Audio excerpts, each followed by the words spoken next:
listening to Proof Text, a Glossa House podcast by Dr. T. Michael W. Halcomb, Dr. Fredrick J. Long, Dr. Mario Melendez, Dr. Jennifer Noonan, and J. M. Smith. Welcome and enjoy. Hello, welcome to Proof Text. I'm Michael Halcomb. I am here with Fred Long, and this is a GrammarPoint episode.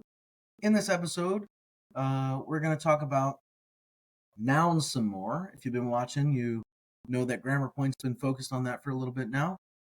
And I think in view today, for this episode, we have the dative case, dotike ptosis in Greek, the giving case. So, Fred, what are your thoughts on the dative case?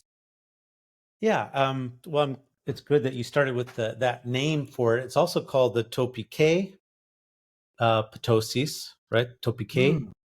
And then the kreistike case. So, which I think has to do with use, right? So kreistike has to do with use. Topike has to do with like topic or focus.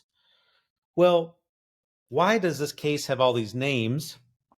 In fact, the dative case represents different cases from the broader Indo-European language, kind of senses or functions. So one ending carries three different senses. One is personal recipient, the giving case, the person to whom something is given is called the indirect object. And in beginning Greek, that's typically how we begin translating the dative case. With two or four, I give the book two or four, to somebody or whatever. But then as you begin learning more about the dative case, maybe get into intermediate Greek, especially in intermediate Greek and advanced Greek, you're going to be learning the instrumental uses and the locative uses. So locative has to do with location, specific location and time or place. And the instrumental has to do with the means by which something is done, the cause by which something is done. And so these really begin to extend out the different uses of the cases. So my Koine Greek Grammar, chapter 14, subsection 5, I talk about further uses, common uses of the dative case. So in addition to being indirect object, which is what we normally think of, it can also be used to indicate the means by which some actions takes place. So a dative of means. And typically this means is a non-personal agent. So we saw Jesus with the eyes, tis aphthalmus, in 1 John is a dative case. With the eyes, we saw him. So that's the dative of means, often impersonal. You also have the dative of advantage or disadvantage, like sometimes like judgment occurs upon somebody. That's often like the dative of disadvantage.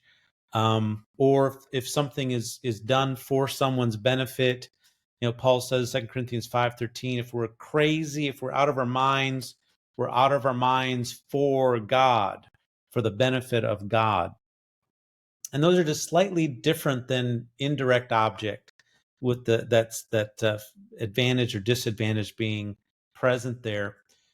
A dative of reference or respect is pretty common. So the person with reference to whom something is done is or some entity. So for example, those of us who died te amartia, with reference to sin, died in reference to sin. So how do you know what kind of dative you're looking at if it can have these meanings? And there's actually about another 6 or 7 or really 10 or 12 sub uses of the dative that we could quickly talk about. Well, you kind of have to sound it out and think it through and translate it. What's the sense that makes best in the context? That's how you do it. That's the main way to do it. The dative of sphere, the dative of time, those are kind of interesting uses where you're pinpointing some location. And so sometimes the type of noun that the dative case is working with, that becomes a clue to what it is, what use it is. So if you're working with a time word and, like Jesus was raised te trite imera, on the third day, then obviously that's a point at which, that's a dative of time. And the dative of time is kind of fun to compare with the accusative of time, which uses the accusative case with time words to talk about duration extending over a period of time, because that's the sense of the accusative is extension.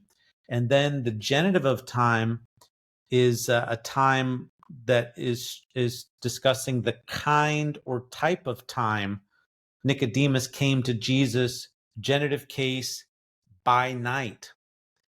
In the night, and what's being construed there is that it's nighttime, not point at which, like midnight, or throughout the whole night. That would be accusative, but by night.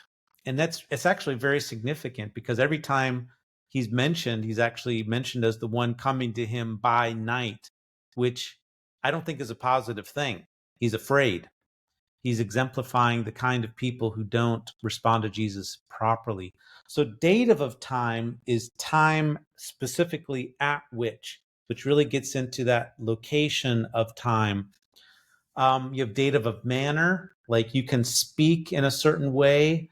For example, in a loud voice, that would be in the dative case. Sometimes the dative case can be used of causes. And then perhaps one of my favorite dative uses is the dative of possession. Yes, you can use the dative case to indicate possession, and that's different than the genitive of possession. But of course, why is it different? How is it different? Why is the dative of possession used instead of the genitive of possession? I think it marks personal ownership or proximity. There's something more intimate with that dative of possession.